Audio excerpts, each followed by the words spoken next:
Hey, everybody, welcome back to the SCB Steelers Podcast presented by Deck Roofing Incorporated of South Florida. We are very proud to be part of the Variety Sports Network, and we are coming to you live from the Frank Walker Law Studio.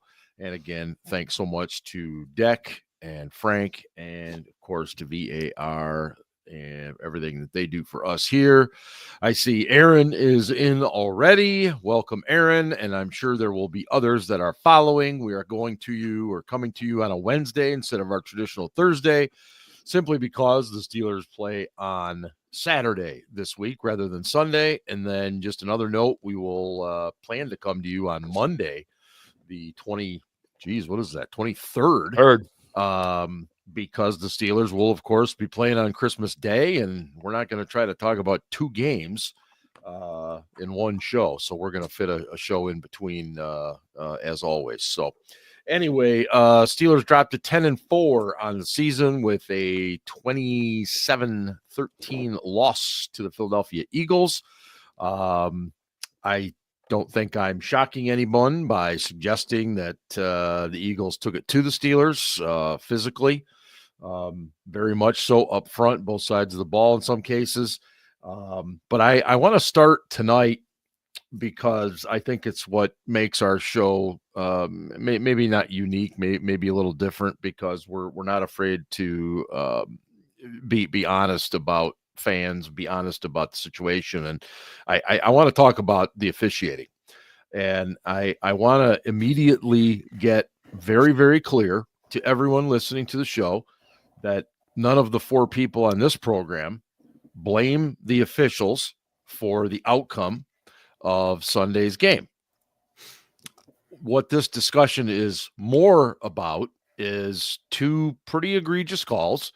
And did they have an impact on the game at that time? Sure, they did. They could have.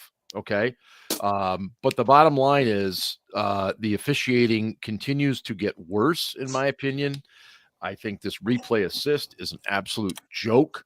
It is so subjectively used. It drives me insane. And with that, I will turn it over to Ben as we discuss. I want to discuss first the lack of seeing punches thrown by the Eagles. and today's latest excuse is just absolutely mind-boggling. That the officials claimed they saw the Eagles put hands up, but they apparently it was to defend themselves against punches being thrown by the Steelers. The back judge was standing there when Slay threw the first two punches. Exactly. And the two of them were there by I don't know how you missed. I'm sorry. That's incompetence. Right. But setting that aside, back to what you said before, and Mike Tomlin said this on Monday, if you play better, the officials and the way that they contribute to losses has a lot less impact. And the Steelers just didn't play well. In particular, I'm sorry, on defense, which is supposed to be the strength of this team. They played pretty well in the first quarter, I thought. And after that, it went downhill. And they played really poorly in the second half. I don't remember the last time. There had to have been 24 missed tackles. I haven't counted them. Stay on the officiating because we'll get into the defense.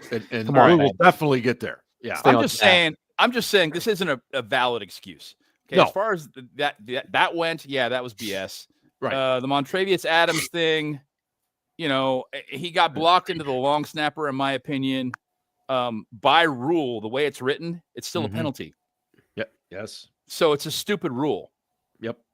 I mean, or at least it needs to be changed to account for the fact that basically if they want to pick up a cheap 15 yards, they can just block the guy into the long snapper. Exactly. Surprised it doesn't happen more often.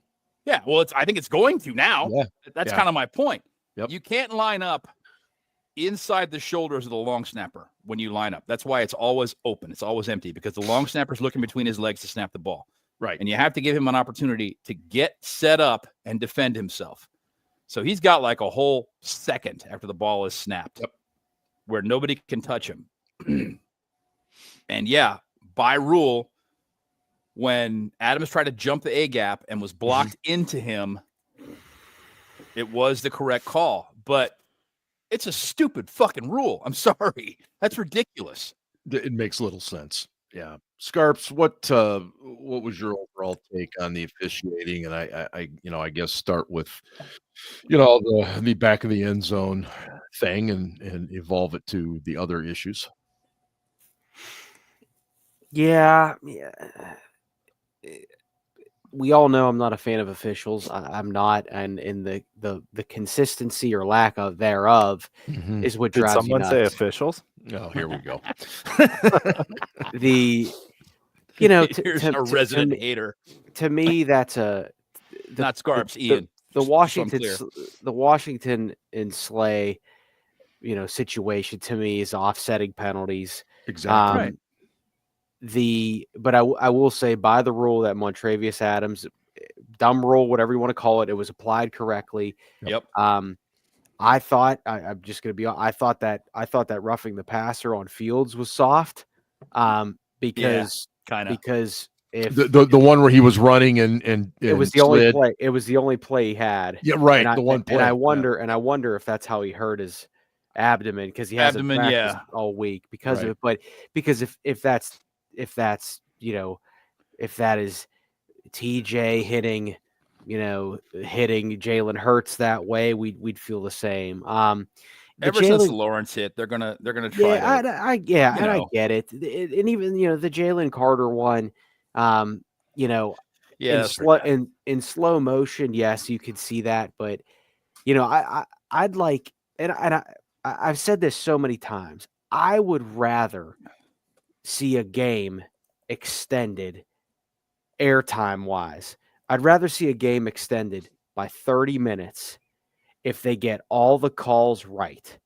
And I think there is a way to do that where it's not always going to be 100% accurate. Of course, fans' bases are going to be pissed off no matter what. Mm-hmm. But, for instance, putting microchips or something in the footballs so it's a first down. Right. Like simple basic shit that would actually speed up the game. Right. But then on the other end, absolutely getting calls right and setting a benchmark. Hey, we want with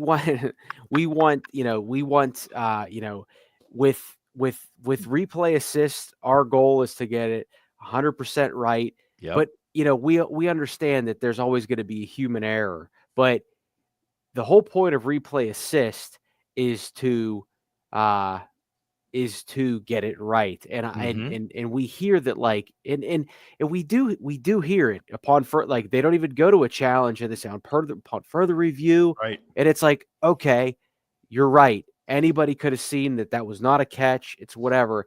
But they get so many things wrong consistently that it's hard to have faith. Now, back to again, this happens to every team, though. This is not just a Steelers thing.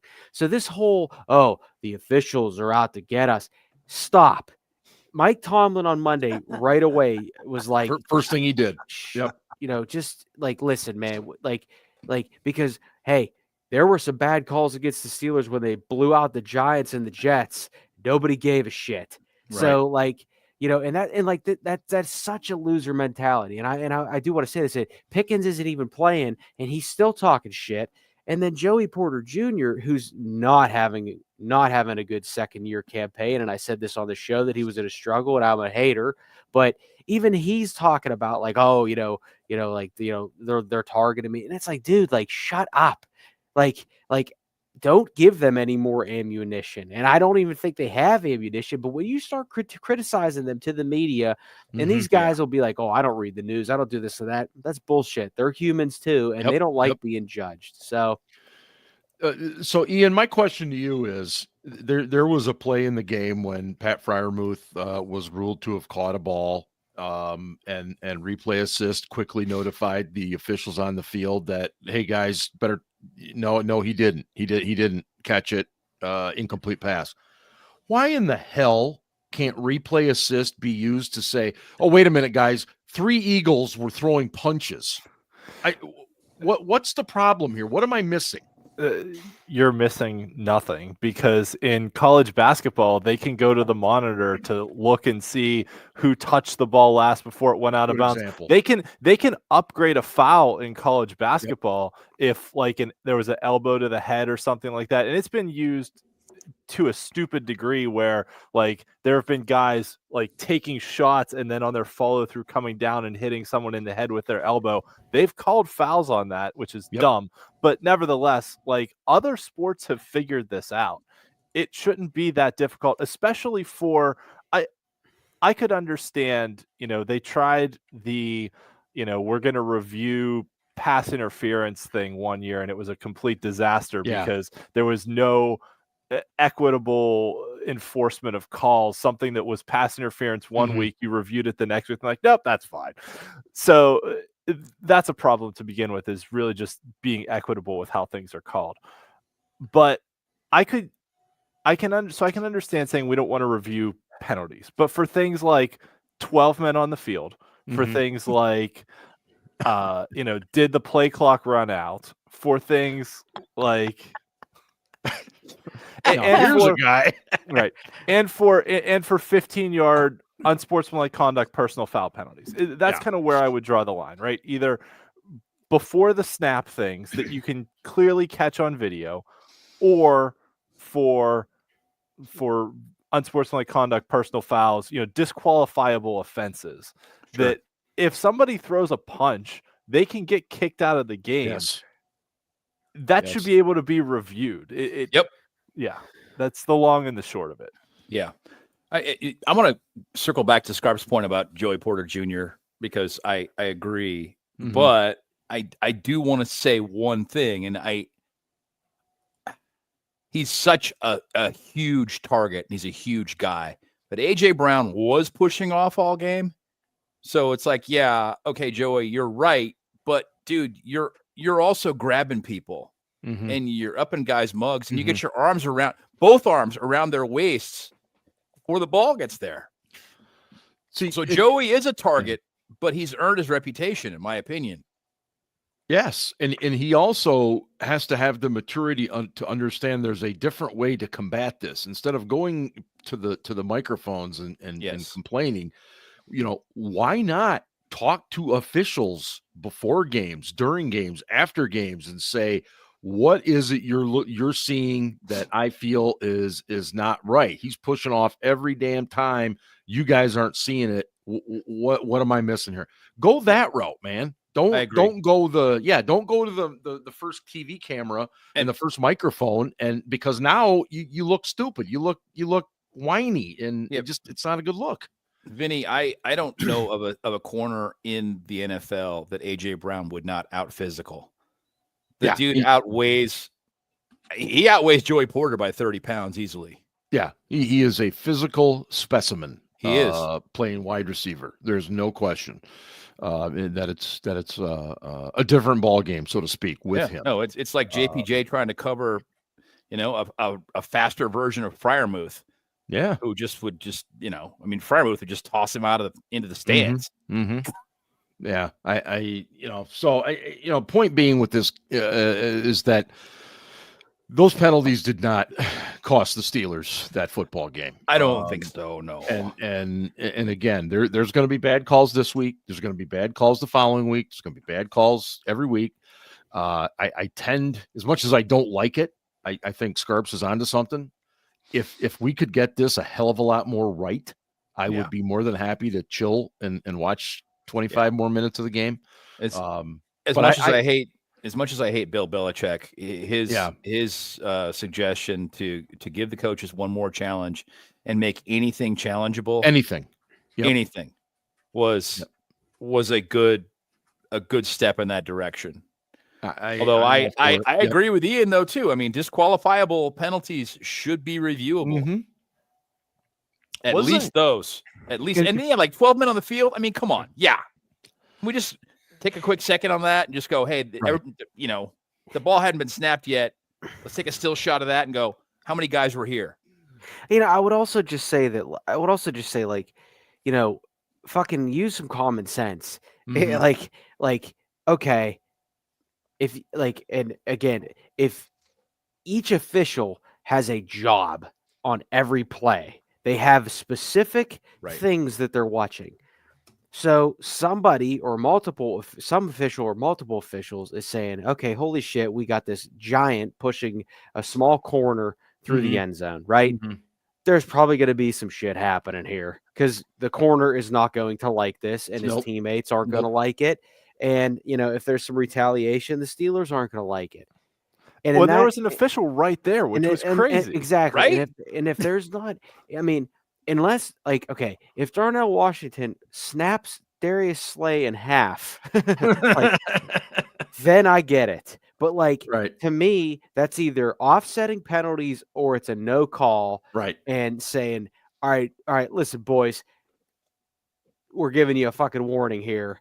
Don't do it again. Right. And I feel Slay even mentioned after the game, he's like, yeah, I thought we were getting ejected. And I had it's a tangent, but we had a family friend who was Canadian, and he used to fucking absolutely hate it when there was a face-off and the ref would refuse to drop the puck. Mm-hmm. Okay. Mm-hmm. And anytime, and he was a huge Maple Leafs fan, and obviously there's a lot of pain that comes with that. A lot of pain.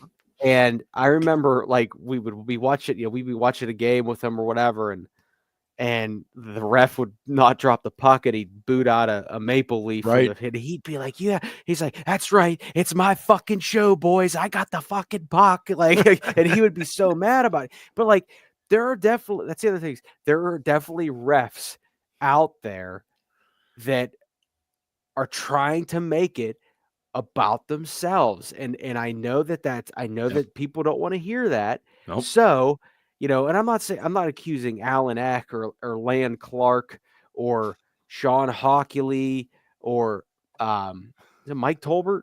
No. Yes. Ron Tolbert. My bad. I'm not accusing them of having agendas or this and that. I'm just saying that sometimes these guys hate the Steelers. Ryan. Sometimes that's these what guys, it is. These they guys just hate the Steelers. Big egos, and you have to deal with that to a certain extent. But yeah, I don't think Darnell Washington did anything wrong, but also I think there's a time and a place where you need to say, all right, the play's over. Right. He's done. He's not. He said going he never heard anywhere. the whistle, and he never retaliated when Slay swung at him. He never did anything. He just was like, "Well, what are you never doing, heard the little whistle? Teeny tiny man? I outweigh you by 100 pounds, and you're trying to beat me up." You never hear the whistle, but what is Slay going to do when he's 10 yards past the end line? Right? Yeah, 15. Yeah. He had him halfway to Jersey. I'm surprised that big Jagoff, I hate that guy. That big dumb. I'm surprised that big Jagoff wasn't over there fucking trying to separate it. I can't stand that guy. And he didn't want none of that smoke. And I'm Italian, and I can't stand that guy. Oh, he's No. He's a chooch and a half. He is a chooch. Is that appropriate? I don't know. Yeah, well, it's been used and it's appropriate.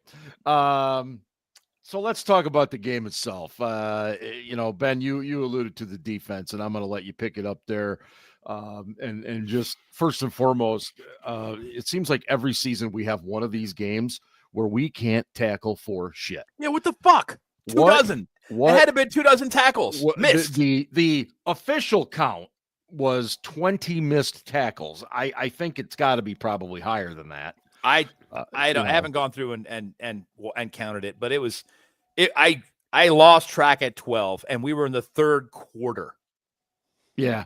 No, it was, you had the one where I think it was JPJ and Queen essentially knock each other out of a tackle. Yeah, that was great. Yeah, there were just some really bizarre missed tackles. Honestly, the only guy who played pretty okay, in my opinion, was Patrick Queen. He had a few overruns, a few missed tackles, but on the whole, he played pretty well. I mean, by comparison to his teammates who were playing like dog shit. I did not get it. Okay, that's not true. TJ was still TJ. He had a couple of sacks and a forced fumble, and Right. Yes.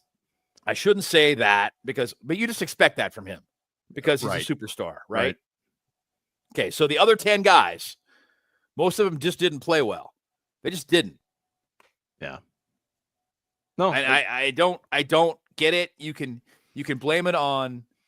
I didn't love the coverage concepts a lot of the time. I didn't love the fact that they were loading up to stop Saquon as much as they did. Yes, they stopped him pretty well. He averaged 3.4 yards per carry, but he also got his knee banged up in the second quarter, and that made him less effective. But yeah, I mean, they did a decent job with the run game against the Eagles. But then, what they didn't take into account, and I tweeted this out during the game, the Eagles were averaging 7.9 yards per attempt in the air. They just didn't. Yes, they had a very low-ranked passing offense, but it's because they don't throw the fucking ball. It's not because they can't throw the ball. It's because they don't throw the ball. Fucking Kenneth Gainwell Kenneth Gainwell untackable. I like that kid. I like that kid. I was like, holy shit. I like him. Yeah, no, I think if he became available as a third down back, I'd be like, fuck yeah, who's that guy? Yeah, for sure. Yeah. When you look at Hurts' overall numbers, he was obviously very good. It didn't matter what kind of coverage. It didn't matter what kind of pressure was being brought. He threw the ball accurately. He had maybe a small little handful of throws that weren't great or just, plays that weren't great, but overall he played very, very well. I don't think it did us any favors, all this stuff about, AJ Brown and Hurts not getting along, because they sure seemed like they were, two peas in a pod on Sunday. Yeah, they made it a point to demonstrate to everybody in the stands that they were getting along great. Yep. And when Hurts even said that in his post-game presser, he came out and he's like, "Oh yeah, now what are you going to write about the passing game?" Like at some point, it's the ebb and flow and the pendulum of the NFL that teams aren't throwing the ball well. They're getting maligned in the media, and their players are getting asked about it. So like, okay, we're gonna bring this back and try and rectify things a little bit. And Tomlin was very vocal during the week about having to stop Saquon. So the stars kind of all aligned for the Eagles to be like, well, the Steelers are going to come in and try and stop Saquon because that's all Tomlin talked about, and he's leading the league in rushing. So we're just going to throw the ball. And it's that prisoner's dilemma, right? That if you stack the box, you leave things open on the back end. But I'm really starting to kind of come around to the idea that in the modern NFL, the run game can hurt you, but the pass game can kill you. So maybe let teams run the ball a little bit more. I want to throw one more thing in here, and this is gonna put a quarter in Scarps, and so I'm sorry in advance to both of you. Minka is not good in the box. He's just not. Okay. One thing, forget it. He's not, and he's had like through this week he had like 25, 26 snaps in the box the entire season, and against the Eagles he has 19. And the guys in the backfield can't figure out where the fuck they're supposed to be. Communication is poor. We got missed tackles galore. He's just not a good box safety. He's not. So we would have been better off just putting fucking Cam Sutton as strong safety. I don't know. Well, and what I was going to ask is, I think it's pretty clear that the reason he was there is obviously the absence of Deshaun Elliott, which proved to be big, and we talked about it last week on the show. Practice again today, right? And I'm with you. I'd much rather have Minka on the back end, but I think they felt like they didn't really have a choice because KZ and Sutton were just going to be stuck in the deep end. So and Minka made some tackles. He did. I mean, he did. I'm not saying that he's terrible, but like I was talking about before, where you expect TJ Watt to do things in a game because he's TJ Watt, and we expect Minka to do things in a game because he's Minka, and he doesn't do those things when he's playing strong safety. He's just a guy. He doesn't do anything when he's doing anything. No, I don't even want to pick on him as much. I just, to me, the Steelers can't beat a really good team. They can't, especially at this point in this playoff teams this year. Okay, I don't care what they did 2 to 3 months ago, because the Chargers look like whatever, the Broncos look like whatever, the Falcons suck. They beat the Ravens once. Whatever, who cares? They beat the Ravens once. Suck. They beat the Ravens once. Yeah. The Commanders or whatever, and they needed a moon ball to Mike Williams, who fucking doesn't do anything else. He's on a fucking milk carton right now. Yes. So the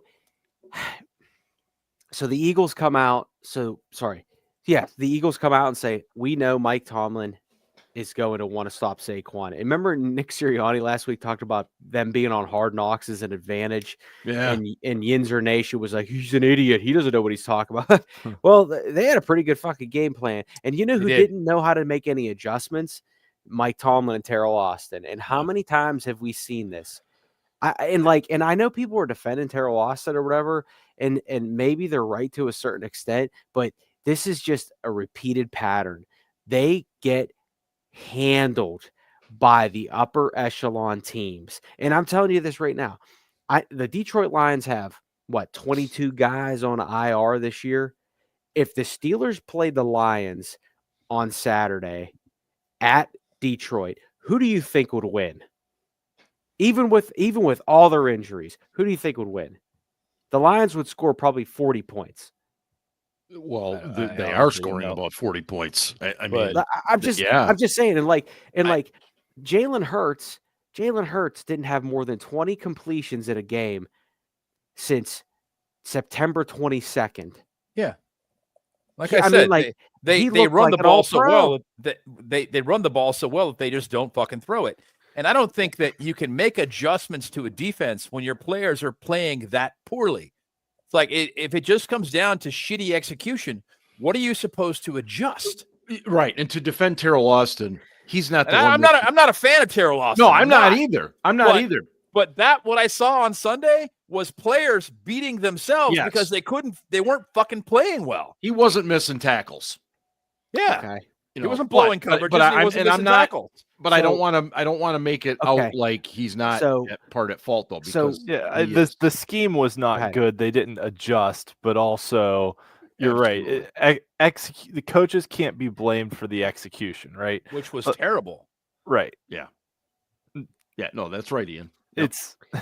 I think I tweeted something like this that someone mentioned something about Mike Williams' targets or something, and said, I don't know why Aaron Rodgers and Mike Tomlin won't throw him the ball. And I'm like, I'm pretty sure Mike Tomlin's never thrown a pass in the NFL. Like, does Mike Tomlin and Arthur Smith have a say on who's on the field on a given play? Yes, but they don't decide who gets thrown the ball. So the other thing I think that's worth mentioning, and I'll put this in the chat too, that since Roethlisberger retired, the Steelers are just 1-6 against non-divisional opponents that finished with 10 or more wins. So to get to Ryan's point and Ben's point that, we've since the last 3 years, we have not been good against what I'll call elite teams that finished with 10 or more wins.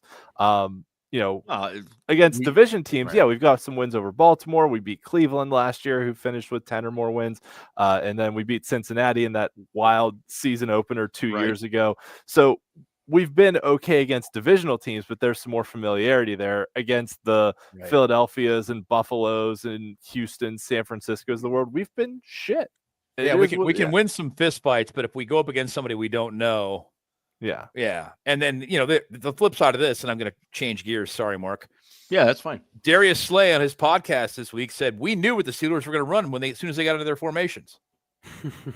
We studied film. Where have we heard that before? We studied film. We studied as hard as we could. And then our coaches had a great game plan. And all we did was just go out and we executed very well this week. But our coaches had a great game plan and we knew what they were going to run based upon the formation. I think part of the problem that's a guy. Now here's a guy who should have made some fucking adjustments. Not surprising at all. Well, and the other thing too with Arthur Smith and with our offense is he's got his comfort plays that he goes to, the pitch play, that some other things, and all coordinators have those. But we never got in a rhythm offensively. We never picked up enough first downs. Mm-hmm. They always say that the most important first down of a drive is the first one because it's what gets things rolling and it starts things going. And we just it was the second quarter before we picked up a first down in this game, yes. and then we only had the ball twice in the whole second half. That we never got in that rhythm offensively that you could go a little deeper into the playbook. So he was kind of going to those comfort plays over and over again. And yeah, they knew what we were going to run because it was the same plays that he runs all the time. And it's not surprising because when you watch the tape, it looks like they're just beating us to spots, literally. Yeah, and beating us off the fucking line. Yep, and winning a line of scrimmage.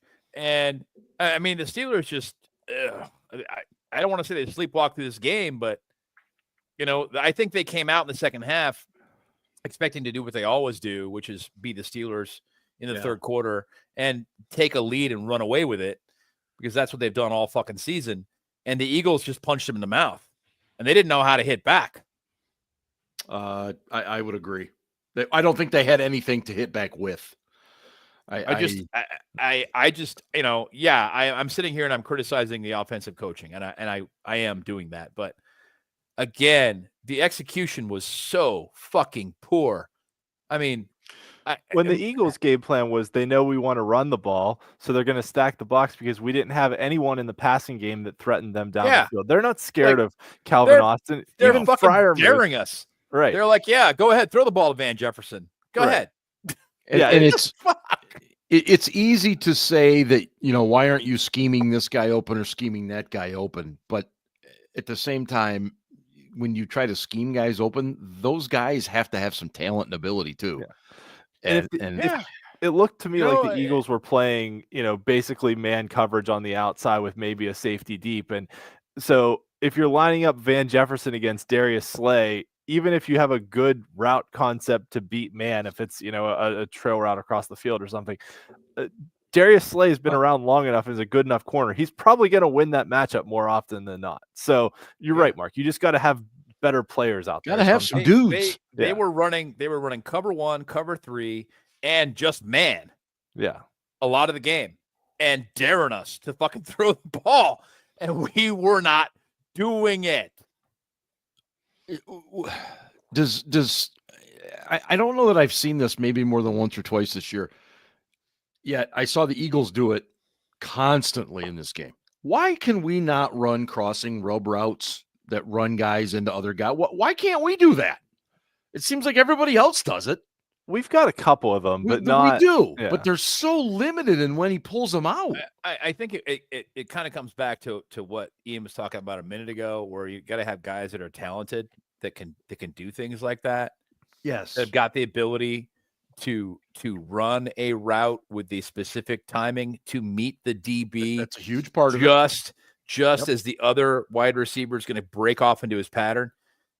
It's a dance, man. And it is. Yes, you got to practice it, but you've also got to have guys that can do it. And as Scarpino pointed it out in fucking July, the Steelers have the best group of number 5 and number 6 wide receivers in the NFL this year. And one guy who, by the way, is injured. Is okay. Yeah. If this game on Saturday goes a little bit like last Sunday did, and the offense struggles, are we going to look at this and look at Omar Khan and finally just say, man, he made some good signings in the offseason, but the lack of getting a true number 2 really fucked this team? Yeah, it was a failure. And we've already acknowledged that on this show. Yeah.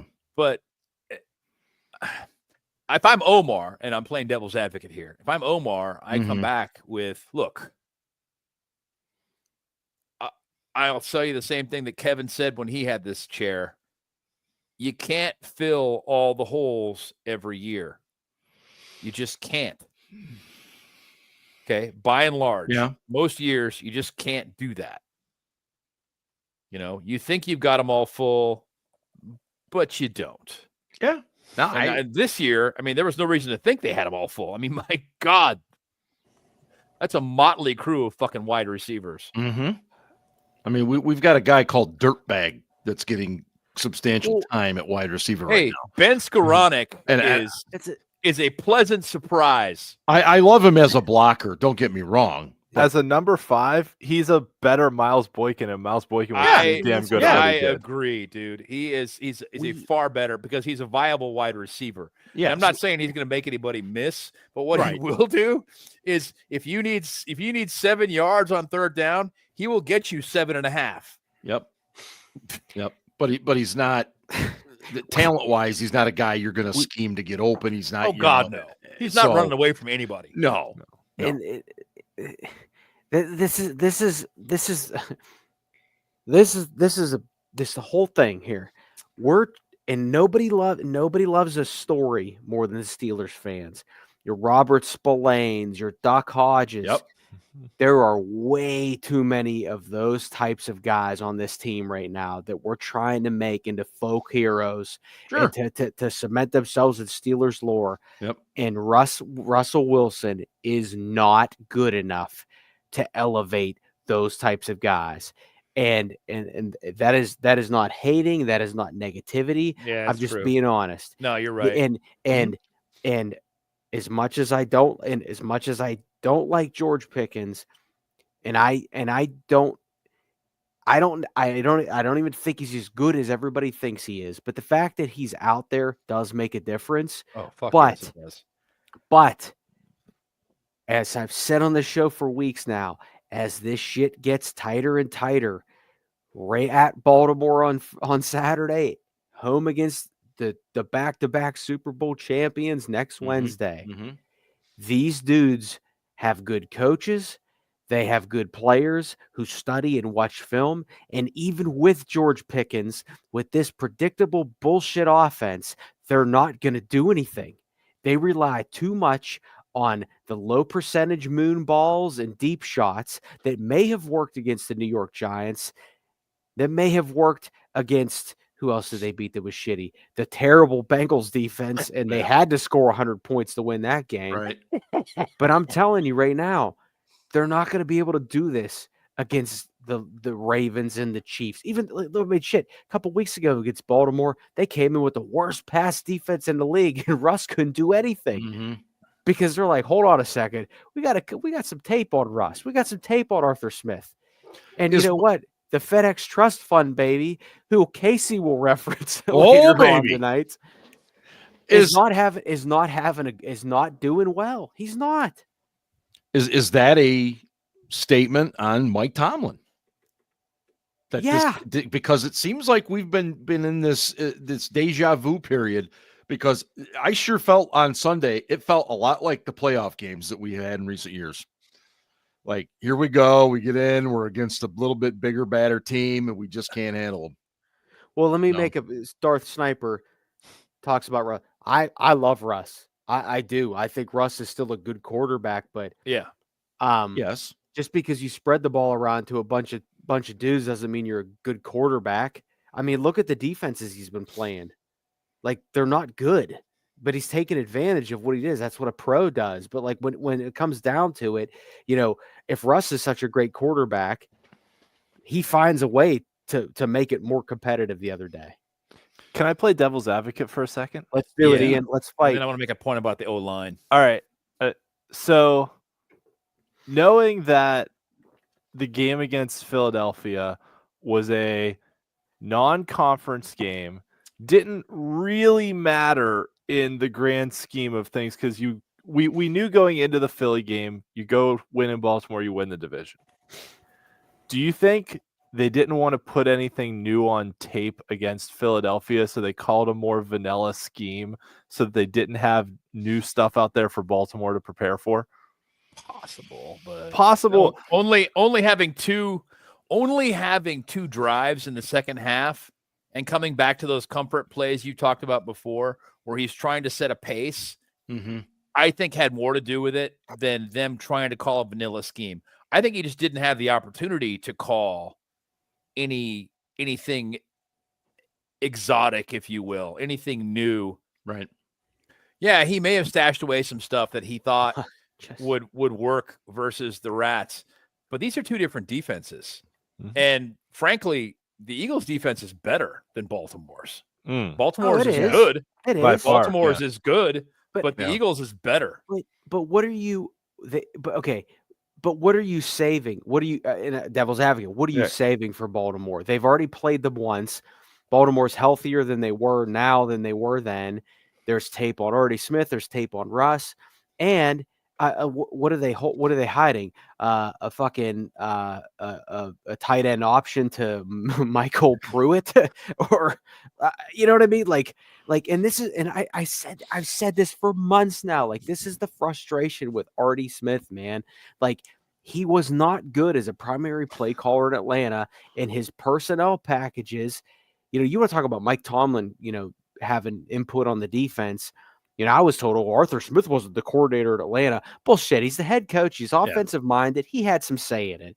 And you know what? He was also the play caller. He may as well have been the coordinator. Yes. His use of personnel and player usage was infuriating. So Ian, devil's advocate, what else is there? What else is there to be that he didn't do? Because to me, I know the only time you're going to see the Eagles again is if you make it to the Super Bowl and they make it to the Super Bowl. But by God, that is a chance. And I hated it. I hated it that all week Steelers fans were like, it's time for us to shock the world. Because that to me is like a high school, college bullshit mentality. Because these are professionals. But the more they started saying it, I was saying, you know what? They have an opportunity here to beat a Super Bowl contender, to right the ship, to shut up haters like me, and to actually beat a good team at this point of the season that they're not familiar with, and they got their asses kicked like they always do. The score wasn't as close as the final score would indicate. I just want to point something out because Darth Sniper brought up a point about the O-line being solid. Darth Sniper. The O-line was fucking terrible on Sunday. Yeah, I don't think they're as good as people. I sat down and watched the run cut-ups, and as bad as we thought it was watching it live, it was worse. It was fucking worse. Yep. It was so fucking bad. The running backs had no chance. None. There were guys waiting for them before they even got to the hole. I was watching it live. I was like, Najee, knock off the fucking dancing. Just hit the goddamn hole. Najee was trying to create space. He was trying to make guys pause and think before they came right at him. If he hadn't done the dancing, he would have had more tackles for loss than he actually did. It was that fucking bad. They were awful. Mason McCormick, God bless him. Again, I told you guys this. I give him an A for effort. The guy goes out there and he wants to hit whatever's in front of him. But in terms of being assignment sound, I give the guy a fucking F. He hits whoever's in front of him first. It doesn't matter. Yeah. And then Broderick Jones is standing there going, dude, you just hit my guy. He was a turnstile 3 or 4 times on Sunday. What the fuck am I supposed to do now? No, he comes out to block. McCormick is supposed to climb to the second level and take out the linebacker. He takes out the tackle instead. I'm like, okay. Well, yeah. I mean, I'm watching it. I'm going, this is, at first I was like, okay, was that by design? And then it happened again and again and again and again. And I'm like, okay, this isn't just a coincidence anymore. This is him fucking up. And I don't know if they're not talking or if their coach isn't talking to them or what the hell the deal is, but he kept having the same fucking thing happen over and over again. He's just bashing the shit out of guys, treating every single play like it's a zone blocking scheme. Just follow up on Darth Sniper here. We all are on record. We like Wilson. We acknowledge that he's way better. Been a significant upgrade to this offense. He's a top 10 quarterback. Yeah, I just think there's and you guys correct me if I'm wrong. I think there has been so much anticipation for this stretch of games going way back to the spring that everybody is definitely a little more on edge maybe than normal, because we knew that these games were going to be huge in terms of if we get in the playoffs and where we are in the playoffs. And so I think now that we've lost this first one and now we got to go to Baltimore, there is a level of anxiety right now that is concerning people because we all know what this leads to. It leads to a road playoff game, and it leads to a really shitty performance. And then we're right back where we were a year ago when Art Rooney 2 was talking about, we got to win a playoff game. I mean, it's pretty good, Mark. Thank you. Good. It's like this. It wasn't quite as good as Ryan's, but it was pretty good. No, I would never claim to be as good as Scarps. I mean, he was around the guy for 7 years.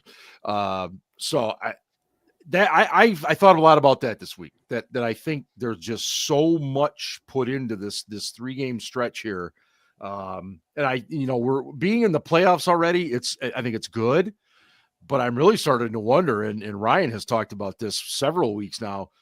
The Bengals, they might be playing that game for a playoff spot. And I would really like to think that we've already got our position locked up before that happens. I think we've clinched the spot. No, we got a spot, but yeah. I just hope we don't have to go into that game winning to get a home game, losing, not home game, and then Cincinnati getting in. I mean, that game could turn out to be a real. If we win this week, it doesn't matter. But Cincinnati yes, needs to win out. Right. Cincinnati needs to win out, and they need a lot of help from. They need help. They need a lot of help from other teams. A lot of other teams have got to lose. Yes. But let's be honest, it would be just like us to have to go into that game and, do something like that. But win this week and it's a moot point. Is it home or away the last game? It's home. It's home. Yeah. Those are to be announced times and dates, but pretty typically the league with those kind of games, they go with those Sunday 1:00 windows. And then some of the West Coast teams it'll depend. I mean, basically what they're trying to do is they're trying to save the drama for the last 2 weeks of the season and schedule games accordingly. Oh yeah. There are a lot of teams that have TBD games the last 2 weeks of the season.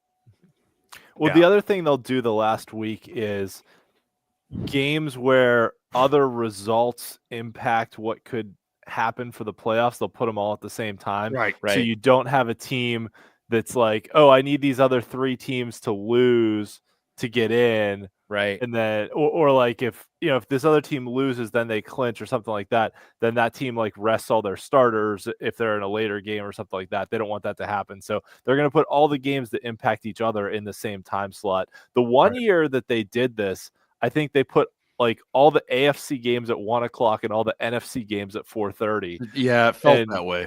Yeah. So I agree with Noah. That's probably the Sunday night game, week 18, 19, whatever the hell it is. One quick final point. Yeah. About the punt. The fuck, man. You're right. Now hold on. Are you talking about the penalty or Tomlin's? No. I'm talking about the decision to punt. Okay. All right. So about 10.5 minutes to go. It's 4th down and 7, midfield. He punts the ball. We were on their 46. Okay. And it was 4th and 7. Go ahead. Let me go ahead. Go to the guys first. I hit the wrong button. I need to look. That was the situation. About 10.5 minutes left. I'm going to be brief so you can jump into this, Scarps. But basically it was like 10:37 remaining. Right. Down by 14, 4th and 7 at their 46. And I thought he was going to go for it. I was like, okay, it's 4-down territory at this point, especially the way the defense has been playing this half. Mm-hmm. You got to do this. And he punted. And I was like, okay, so now you're saying that you have faith in the defense, even though they've played like dog shit. All right. And we're gassed that had been out there for so long in the game already. I mean, they were tired. All of the factors you're talking about is why I was surprised he did not go for it. Yeah, I thought for sure he was going to. I thought it was a no-brainer. Yeah. Now, in his presser on Monday, he addressed it. He was very straightforward. He said, look, we didn't feel comfortable because of the distance. If this would have been 4th and 4, maybe even 4th and 5, it would have been a different, but at 4th and 7. And I understand his line of thinking? Yes. But when you put in all those other factors about how long the defense had been on the field, we really hadn't been able to stop them. you got to go for it. Yeah, maybe you get a flag. It's one of those. I understand, but I can't condone this. Yes, moments. that's much better said than I did. Yes, you know what I mean. Yeah. I okay, I get that, but I can't condone it. I just can't. I'm sorry. Yeah, no, I'm with you, and I mean, but and then again, who in the hell ever dreamed that the Eagles were going to go on a 22 play, 88-yard drive or whatever the hell it was? Dude, I mean, Ian hit the nail on the head before. He's like, the defense was gassed. Oh, they were done. Yes. They've been on the field for so long. They were tired. And saying, "Hey, I have faith in you guys. You can do this." That's great, but it only goes so far, man. Yeah. When a bunch of guys are tired, they're fucking tired. Yeah, there's not much you can do about it. Yeah. I have a point before Ryan gets to his. Tomlin cursed us in this game. In his press conference this week. I thought it was Mark. It was Tomlin? No, it was Tomlin. In his press conference this week, he said, "We're Mark. playing for the Pennsylvania State Championship, and we're happy to represent the Whippeal." This was the first season since 1992 that the Whippeal, the Western Pennsylvania, didn't win a single state title. We went 0-2, 0-3, whatever it was. Western PA got swept in the state championships this year.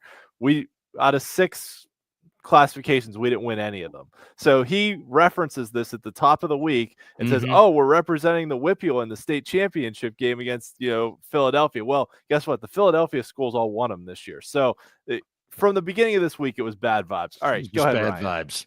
Yeah. Well, I think again, if Mark had not pointed out that the Steelers hadn't won since the Johnson administration, I was far from the only one this week. You were the first one, asshole. Oh, it was people Mark's were fault. saying He it put all that over shit the out in the interwebs. universe.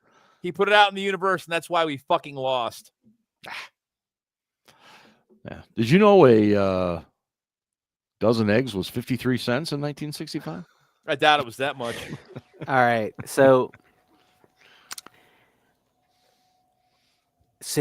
here we go. Since 2015 to present, Okay. when the Steelers in the regular season only are in between when the Steelers are either at midfield, Ian. That's Stephen Wright. Stephen Wright. Yeah. Stephen Wright said that. Anyway, but no, this is Pro Football Reference. I know some people out there don't like Pro Football Reference because it doesn't. We're down with it because it doesn't fucking fit their narrative. It's just facts. Anyway, it's not so math. from 2015 to 2024, if the Steelers are at midfield, or if the Steelers are between midfield and the opponent's 46, on 4th down between 1 and 7 yards to go in the regular season only, they have run 33 plays in that situation since 2015. Only 6 times did they not punt. And I would say, and so that's pretty damning. And Ben Roethlisberger was the quarterback for almost half of those games.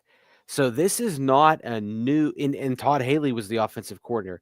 So this is not a new thing with Mike. This is not, living in his fears right now. I mean, shit. If I had Ben, AB, Marcus Wheaton, Heath. Yeah. Although, did Heath retire after 2014? Anyway, whatever. The point is, they had a much better quarterback, and they still weren't going for it. But getting back to the point, it's like, if you don't get it, who gives a fuck?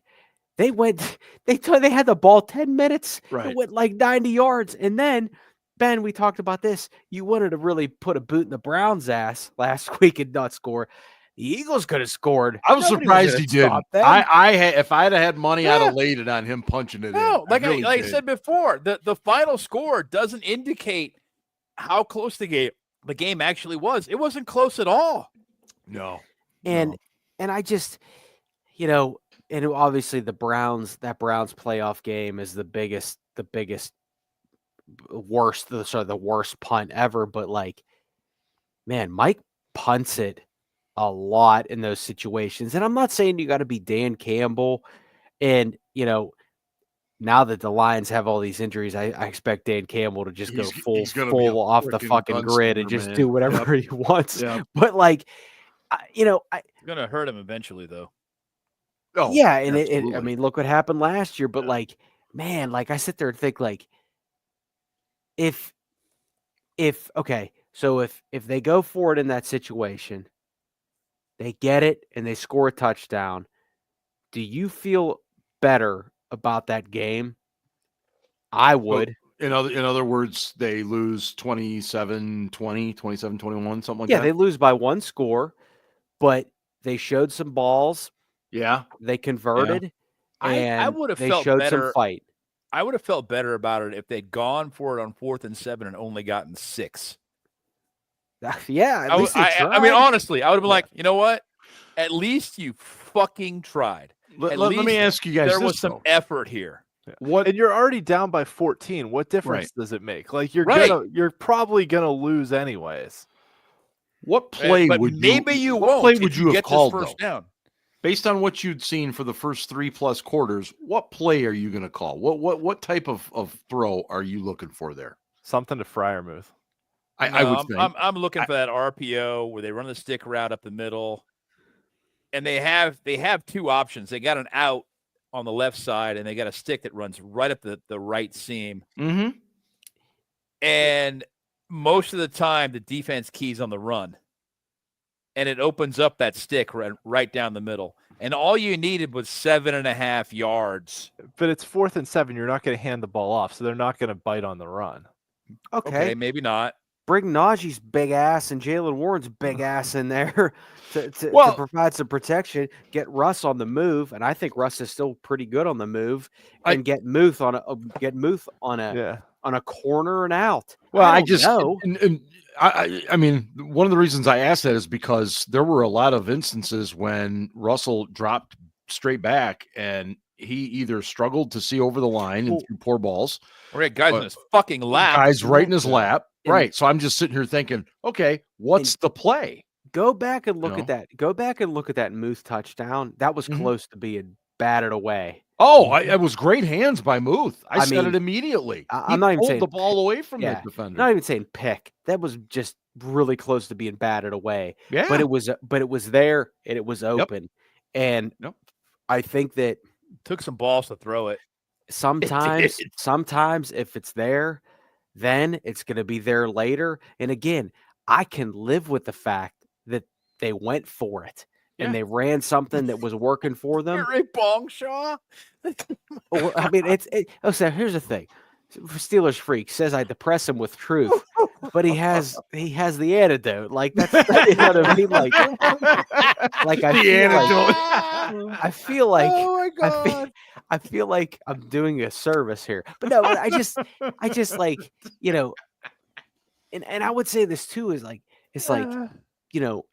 no, and I actually mean this in a nice way for once. It's not like we got Kenny Pickett still a quarterback, man. Russ has thrown a lot of footballs, right? He's thrown a lot of passes in this league. Football, that sounded like fucking little bit of Gruden. I tell you what, man, that Russell Wilson's thrown a lot of footballs in his time. You know what I'm saying? Football. So and holy fuck. And maybe down the hill. Maybe Russ comes over. To Tomlin and Arthur Smith and goes, "Listen, I've seen this all fucking game. I know this is open. Just trust me on this." Yeah. And you know what Mike was like? Nah. By the way, guys, the Eagles allegedly were very fired up to win that game because they wanted to win it for Kenny Pickett. I don't know if you saw that today. No, I didn't see that. Yeah, did you notice that the cameras did not pan to Kenny Pickett once? Not once. That must have made the Pickett sexuals really, really right. The Kenny must have been very disappointed. They must have been really offended by that. He went to Pitt, by the way. I did. I've heard that. Yeah. And he's from New Jersey, which is basically Philadelphia. Yeah, it's the same thing. Philadelphia East. Yeah. The fumble by Najee, I mean, it was a clear case of a guy looking up and not looking the ball into his hands, and he said as much. And, and Scarps was right. I made the comment, in our chat. I mean, I wonder what happens if he doesn't fumble that. Do we get a field goal at least? Do we get a tying touchdown? And, you can play that game all day, as Scarps pointed out. I mean, what if Hurts doesn't fumble? And what if the punt returner doesn't drop the ball? DeJean. So yeah, you can. I think in the case of Najee, it was just so out of character for him to have done that in that place. And that when I saw that happen, I kind of was like, yeah, this isn't happening today. Yeah. It's just not happening. And that fumble was fucking ridiculous. Yeah. I mean, it was right up there with the fumble in Denver in the postseason. It just was. I mean, he was looking at the hole. Yeah, you could clearly see. And he was looking up. I kind of get it based upon what I watched, like I said, in the run cut-ups, and I was like, holy shit, I can't believe how poorly they're blocking. So he was anticipating the possibility that there was going to be somebody waiting for him as soon as he got the ball in his hands. And so he's looking at that rather than looking the ball in, which we all know better than. You always look the fucking ball in. So you have the ball. Yep. You can't go anywhere unless you Once you have it, then, yes, you move forward. And, he just got caught. Well, and that's the problem with those pitch plays, right, is that on a normal handoff, you don't have to look the ball in because you can use your other senses, you feel it, right? Yeah. But on those pitch plays, you have to do it. But those are the only, because we had so few plays. Smith went to those comfort plays, and it's like, oh, we're going to run this pitch play 7 times. Right. Like they know they had to know what was coming when we lined up with Naj back there. I don't know. I agree with Vinny here. Warren should have got a little more play. Warren just looks so much more assertive on these pitches when he gets the ball and goes forward. Warren's better on the outside. I agree with you guys, but at the end of the day, the Steelers ran so few plays on offense. It's very hard to that it's really hard to say, well, this guy should have gotten more time. They all should have gotten more fucking time. Yeah. The entire offense should have gotten more time. They didn't because they played like dog shit. They didn't even need to shower after that game. Maybe not. I mean, it was just one of those where they were just never on the field.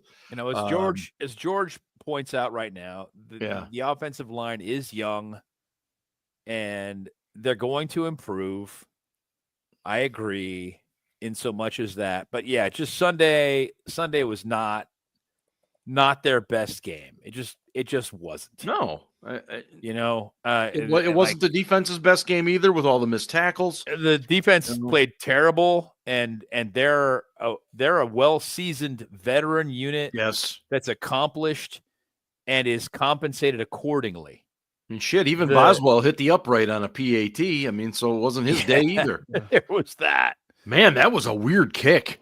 Yeah, that thing just started off and What I miss? Yeah. What else did I have in my notes here? Can I make a note about Naj real quick? Yeah. No. Yeah. Fucking Naj hater. No. Sorry, I had to refill. Sorry, here. I'm kidding, kids.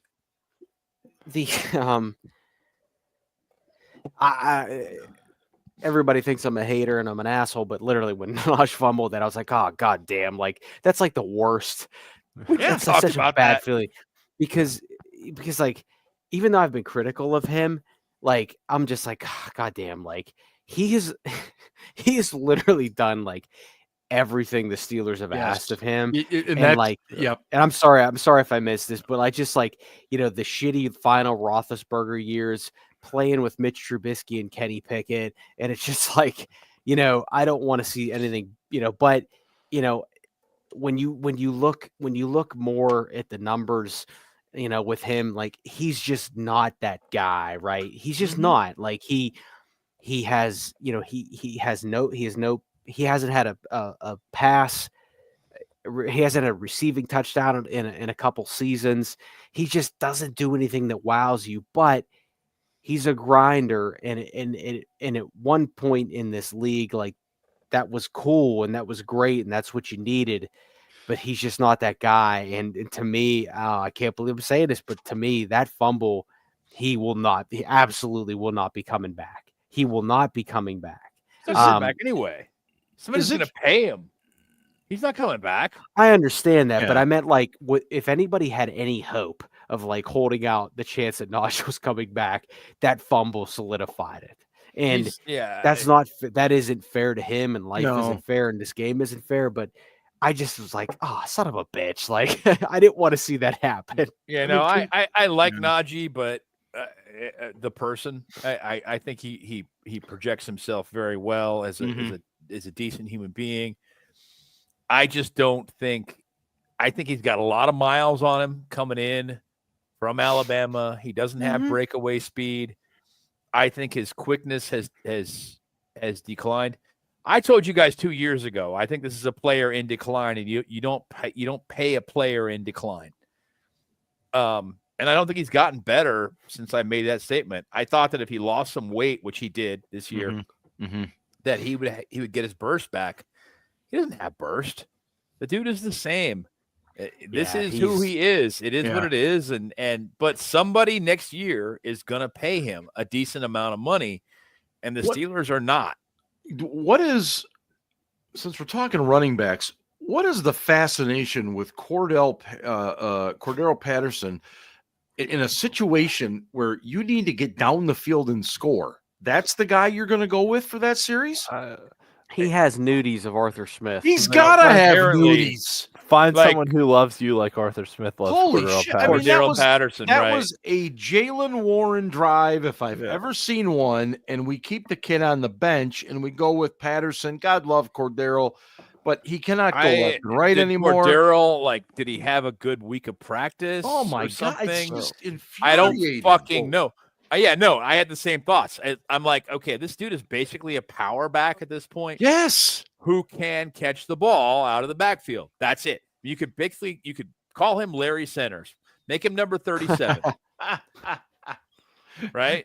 By the way, he was great in video games, by the way, Larry Centers. I love me some Larry Centers when he played for the Steelers. God damn it, he was good. I love that guy. But and that's basically what Patterson is now. And I don't know. I have to look to see what his contract is. I think it's a 1 year, but he's okay as a kick returner. Not great. Yeah. I mean, he almost broke one Sunday. He's okay as a kick returner. He's okay as a power back, which is basically all they can do now. Right. And he's got good hands. That's it. There's nothing to write home about. No, I agree with you guys. At that point, you want to put the ball in Warren's hands and just go, dude, just try and get us something. Fuck. I would like to welcome Fat Ass to the show. Who's Fat Ass? I don't know, but Fat why Ass. Why you guys talking about me? Mike Tomlin's sabotage Kenny Pickett's career. Yes. This must be Tomlin's agent. That must have been it. He sabotaged his career because Fat Ass jumped in at the time. We're all buzzed. Dude, Kenny fucking sucked and had every opportunity to prove that he didn't suck and still didn't fucking do it. And walk. Sorry. All right, let me do this, and then I'll let Ian go. I talked a ton tonight, but as soon as you said this about Patterson, and I remember I tweeted this a long time ago, and so from April, here's timestamp, April 2nd, 10:14 a.m. Holy shit. Adam Crowley from the Fan Morning Show. Wonderful, wonderful guy. I like Adam. I sound like Trump. I sound like Trump right now. He's a fantastic, wonderful guy. Wonderful human being. But Adam's great people, and he talked about Arthur Smith's player usage in Atlanta, and I said this is an excellent point. In 2023, red zone rush attempts, Tyler Allgeier had 40, and Bijan Robinson had 23. Yeah. Rush attempts inside the opponent's 10-yard line. Tyler Allgeier had 16. Bijan had 11. So And the Falcons were 29th in red zone percentage last year. And what are the Steelers currently right now? Well, they're bad in the red zone, but 29th. they're bad in the red zone. But, Are we 29th? but I'm telling you, I think it's 29th. But they're bad in the red zone. But I'm telling you, this dude does not know how to use his playmakers. And I know we don't. Listen. If we had a Bijan and Tyler Allgeier, I think we'd be much better off than we are now. But like this dude, everybody wants to seek, as a Tomlinism captain cliche. Everybody wants to seek comfort in this Arthur Smith hire. But you know what? If he doesn't, like, we don't even know who the quarterback is going to be next year, right? We don't. Right. We don't know if Russ is going to be here or Justin Fields is going to be here. We don't. Why should Arthur Smith even be here next year? And I know the fact that they fired Matt Canada was a miracle, but like, at what point? Okay, and I'm getting off on a tangent here, but if they don't win a playoff game this year, and the offense just dwindles down the stretch, why bring anybody back? Well, I did not want to have this discussion until after next week. Or after, I should say after. Is it Saturday. Allgeier? Is that what it is? Is Algier? Allgeier. I always said Allgeier. I don't know. I thought that's what it was. What is it? Fucking Noah's making fun of me. Come on, you know what? You know who else colluded against Kenny Pickett? Ryan Scarpino did. It was me too. You know who else did? I'm pretty sure that Mason Rudolph conspired against Kenny Pickett by being better than him when he came in to play for him because he was injured. Was Fat Ass the guy from Stand By Me? Or was that Lard Ass? It was Lard Ass. Lard Ass. Yeah. Yep. The blueberry pies and the castor oil. Arthur Smith doesn't fucking know how to use his players. That's a valid point, but I think the other side too is that, you know, we've seen this in the NFL over time. Players can make up for bad coaching, right? Roethlisberger made up for subpar offensive coordinator play calls by doing whatever he wanted to. And I mean, even going all the way back to Bruce Arians. Arians had some dog shit play calls and decisions, and you just had dudes out there, Roethlisberger, Santonio Holmes, that could just make things, Hines Ward, whatever else, you know, Heath Miller, who could just make things happen and make up for those bad play calls. Yes, there are guys out there who are really good schematic offensive coordinators. We've not had one of those probably since Todd Haley. No, we have not had one of those since Todd Haley. Right. But nevertheless, if you have dudes, you can make up for a lack of coaching. And exactly. Sometimes it's the Jimmies and Joes, not the X's and O's. Right. Oh man, and Russ is definitely an adder to the offense. I don't know if Russ is a multiplier, right? But he's not a subtractor either. So I need to know who Fat Ass is. Who is Fat Ass? This guy in the chat is just who's he calling a hoe? I don't know. I think he's calling me a hoe. He must know my Ohio Bobcat days, you know. Did you live in Athens, Ohio, sir? I put Richard Gere to shame, and I'm not talking about the gerbil incident. I'm talking about American Gigolo. Not the Jackal, where he played an action hero, which was the funniest movie ever because Richard Gere was playing an action hero. Which is just bizarre. It was pretty bad. I got no place else to go. Yeah, no, it was just he just can't act. No, he can't. But it was hilarious. I tell you what, though, I'm just gonna be honest. I know we're taking a tangent here. I don't know how old Richard Gere is. Still a good-looking guy. He's been salt and pepper before salt and 40 years. I'm just saying, cool, right? Yeah. No, Bruce Willis was really good in that movie, though. I'm fucking. He was. Yeah, he was. Jack Black was in that movie, like one of the first Jack Black. Right. Yeah, that's you're right. That's Jesus. How do you remember that? Holy shit. Right. I watched that movie when I probably shouldn't have, when my parents were like not in the room or something. I remember Jack Black just getting shot by like a gun. Ladies and gentlemen, true stories with Ryan Scarpino. Fat Ass, talk to us. What else you got? He's super we should probably mention we do play the Ravens this week. And, we do. Oh yeah, in Baltimore, where we've won 4 straight. Oh, fucking crying. I believe our all-time record in Baltimore is 16-14, something like that. So we've got that going for us. And what was the one that the Tomlinism that he's 8-0 against division opponents coming off? What was that, Ben? You posted that, I thought. It was Dale. Yeah, Dale. Yeah. Dale Wally, a long-time Steelers beat guy that does some stuff in that, or he's a contributor to Steelers.com. Here, let me look this up. He said Steelers are 8-0 when facing a division opponent within 1 game of them in the standings in week 13 of the season or later in the past decade. That's what it was. I mean, that is some facts. FAX, Dale. Dale's a good dude. Dale's a good. Love Dale. Wonderful guy. Dale does a great job. And you know, that's a great stat and everything. And I think it's going to be interesting because they don't have Saquon Barkley, but they do have Derrick Henry. And a very different type of. He's kind of good. Didn't have much of a game last time they played. No. He's a good player. He's obviously a very good player. I think Mark Andrews is a lot more healthy than he was the first time we played. Even though during that game he made some pretty damn good catches, and they're going to pose problems. And I think the Baltimore defense, when you look at them statistically, they're starting to climb ever so slowly up the list. I think they're now 21st or 22nd in the league overall, but still very, very good against the run. And, so we're going to look at a very similar situation as we saw last week. I don't know, but any predictions from anybody? Want to give a prediction? Baltimore game. Now here's a guy that doesn't unmute himself. The fuck, Ian. Now here's a guy that's unplugged. There we go. Can you hear me now?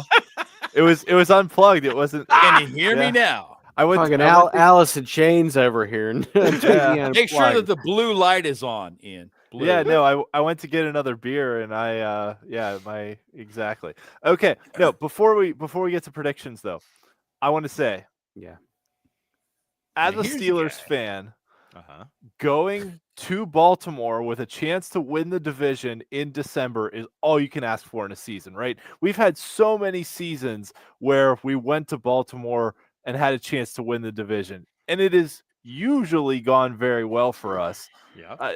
Not saying that we've blown out those games. We had that couple 13-9 victories, the one with Santonio at the goal line, the Isaac Redmond play where he spun through the whole defense. Yes. But nevertheless, going to Baltimore with a chance to win the division in December is all you can ask for as a Steelers fan. If you had told me coming into this season, hey, that game in Baltimore the week before Christmas, you can go there and win the division, I'll be like, sign me the fuck up. I will take this every day of the week. Well, and that's where we're at, and that's where we're going to find out. Any predictions? Ian, you started talking. Fucking make your prediction. All right. Because we know it's going to be long. You're right. Jesus. This game worries me, especially because but it's that weird cycle of we're coming off a down performance and the Ravens are coming off a really good performance against a pretty bad Giants team. True.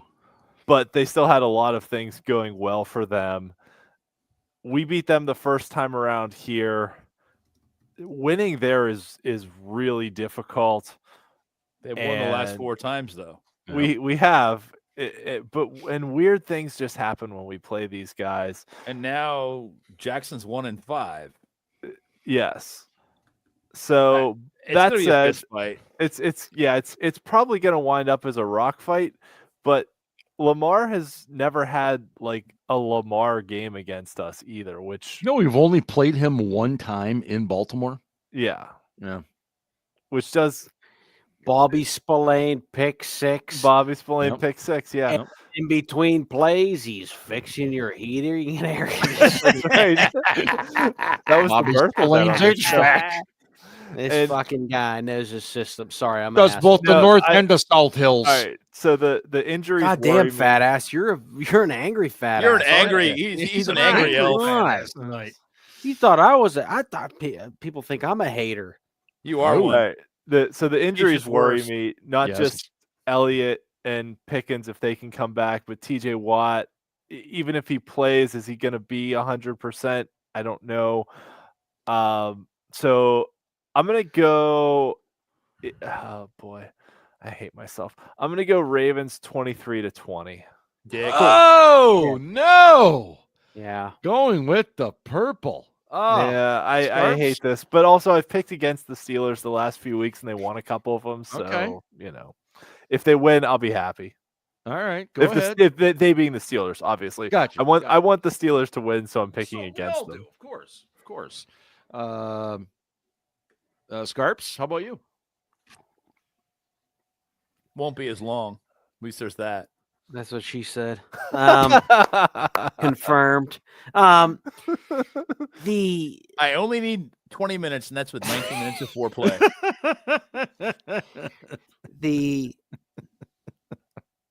Okay. They always say don't bet against the streak. Don't bet against the streak. But I want to bring some just casual observations into this conversation and say that the Steelers have been so, I don't know what deal Mike Tomlin made with the devil in these recent Ravens matchups, but they're all close. And the Steelers, they're all close, and they're all Steelers wins.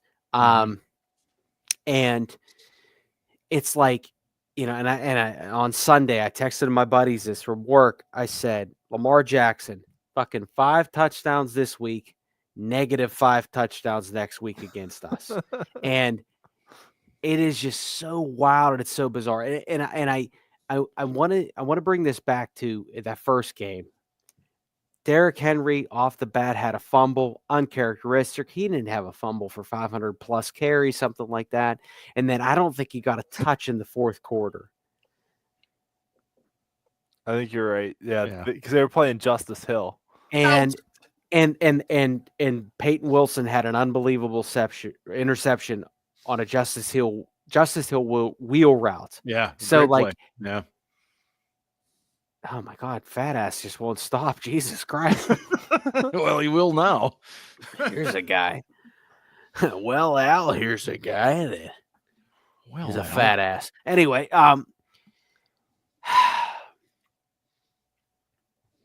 sooner or later they got to get it right. Right? And James Pierre this week talked about Lamar being crazy. His cousin. And I feel that the thing that always gets in the Ravens' way, and maybe this is a John Harbaugh thing, I don't know, but it's like they always want to go out and prove that Lamar is this elite passer. And I'm not saying he's bad. Right. But he's not elite. But I know what you mean. This is that game where Lamar says, you know what? Fuck it. It's not open. I'm just going to run. And he has yet to do that. I don't want to bet against the streak, but I also want to bet against the streak. And I think that the Ravens are more healthy. They're on the up. The Steelers are not as healthy. They're not on the up. And I'm not going to say it's outrageous, but I'm going to go Baltimore 27-20. Oh, okay. That's 2 for the Ratbirds. Ben, what do you got? I'm going to go with a lower scoring game here. Okay. What's the over-under on this? Does anybody know? Oh, boy. I did not look yet. I should have looked that up already. TPS. Hold on. Let me look right now. I'm going to guess, 44? Ravens are 6.5 point favorite. I knew they were 6. Yeah. Are you shitting me? No. Well, you should definitely take the Steelers in the points then. It's going to be closer than that. It always fucking is. Always is. 6.5 point favorites? Yes. 45.5. So you I had 44. 45.5. Okay, so take the Steelers in the points and the under. This is always a fist fight every year. Mm-hmm. Every fucking game. Yep. And it is about the familiarity and the fact that it breeds contempt. And I hate the fact that we have the 2-time defending Super Bowl champions on a short week after that. Mm-hmm. But we do. So I'm not optimistic about the Christmas Day game, but I am optimistic about this one. And I have the Steelers winning 20-17 this week. They just have the Ratbirds fucking number. I don't know why. I don't get it. I wish they would have played better last week, but they didn't.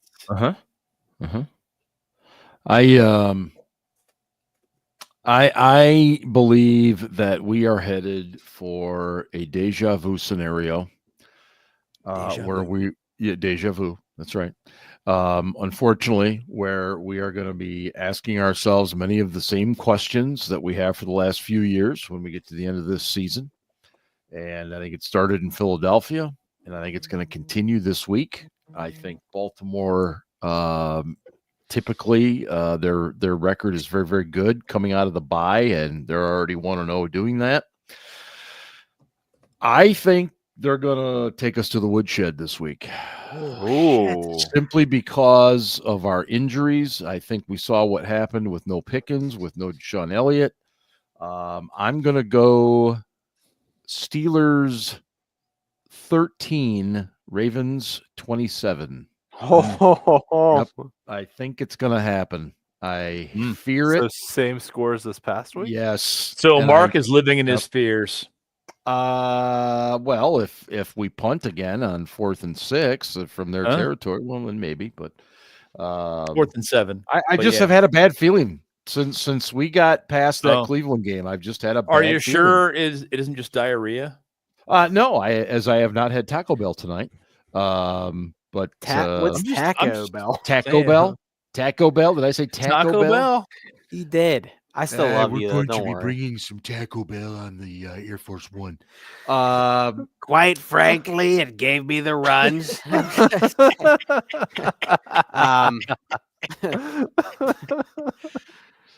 John Jr., could you send in Kimberly? She's got my McDonald's. They broke up, didn't they? Fuck. I heard that's why she got shipped off to Greece. What did Noah say? I think we're undefeated when Mark predicts us to get. Oh, hey, Noah, I hope you're right, buddy. Noah, I appreciate you. I hope Noah, I appreciate the positivity. I did pick us to lose to the Eagles last week, but I had us. We all four of us. I had us losing by 3, not the Eagles. 14. All of our listeners, except Fat Ass, wherever he is right now. Fucking Kenny. He's an Pickett's, angry elf. He's creating Pickett's a new cousin. profile. He's got to create a new email first. So right. He's probably doing that right now, as a matter of fact. And then next week he'll be Pickett's back. Cousin.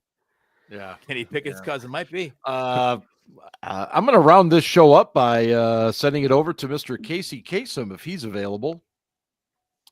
Yeah, always. Always.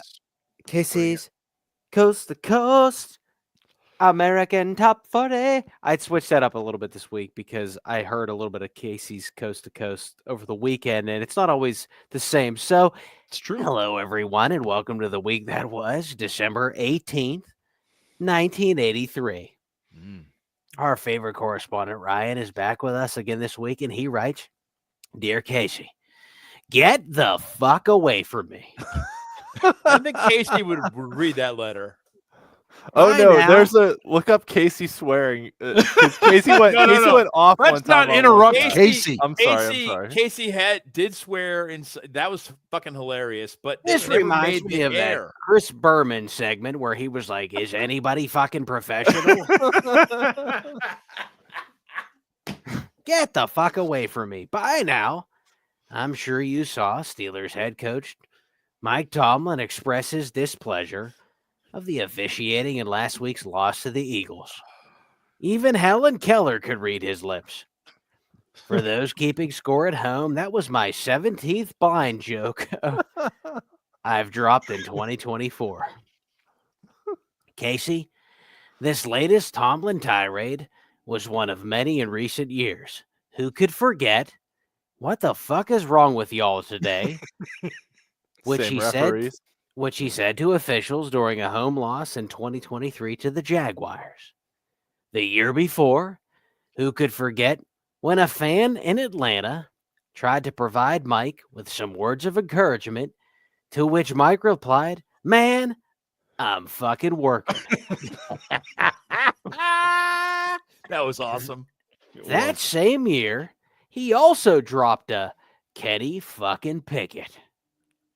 He must have been high as a kite when he said that. Anyways, Casey, Mike clearly gives zero fucks. Speaking of zero, how many playoff wins does Mike Tomlin have since 2017? Just when it couldn't get any better, earlier today, Captain Cliche Jr., also known as Steelers offensive coordinator Arthur Smith, said of the running game, "We're like an old pickup truck. We'll run well, and we're pretty damn good. Sometimes it just takes a little while to crank the engine. We kind of just plod along, and then we get going, and we get some really good drives. Listen here, you mustache-wearing Nepo baby who has the keys to the FedEx empire, but instead chose to fuck up our lives with predictable play calling." Wow.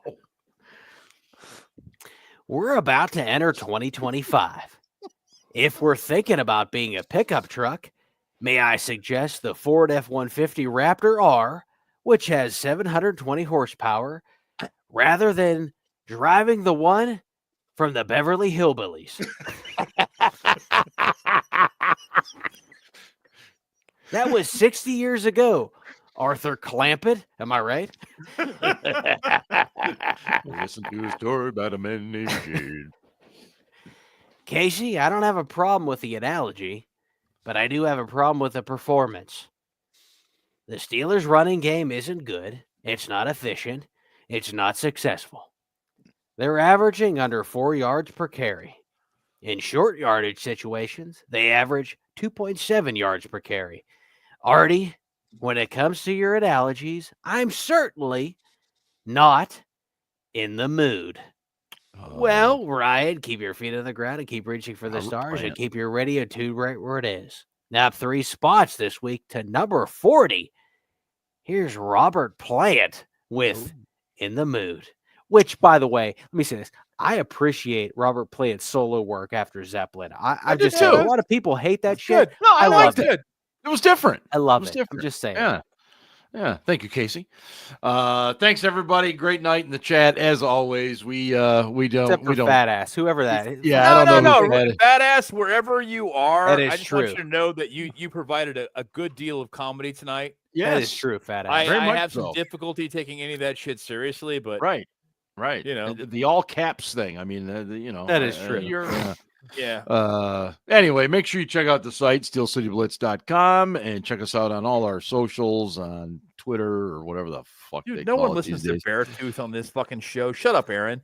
Yeah, Aaron, and by the way, Aaron's really not much of a Steelers fan if he's gonna have to watch the game because he's going to Columbus to watch the Buckeyes play. Clearly putting one ahead of the other, and he's choosing the wrong He's one. got shitty priorities. Yeah, priorities. Asshole. Terrible. Absolutely terrible. Anyway, thanks so much, everybody. Check out the site, steelcityblitz.com, and we're getting out of here. We will be back Monday night. We'll talk about the game against the Ravens and then look ahead to the Chiefs as well on Christmas Day. And hope everybody does have a great Christmas and holiday season. But we'll talk to you again on Monday. And don't forget, go Steelers. Ravens suck. I sure hope Let's go win the damn division. Let's go. Yes. You guys are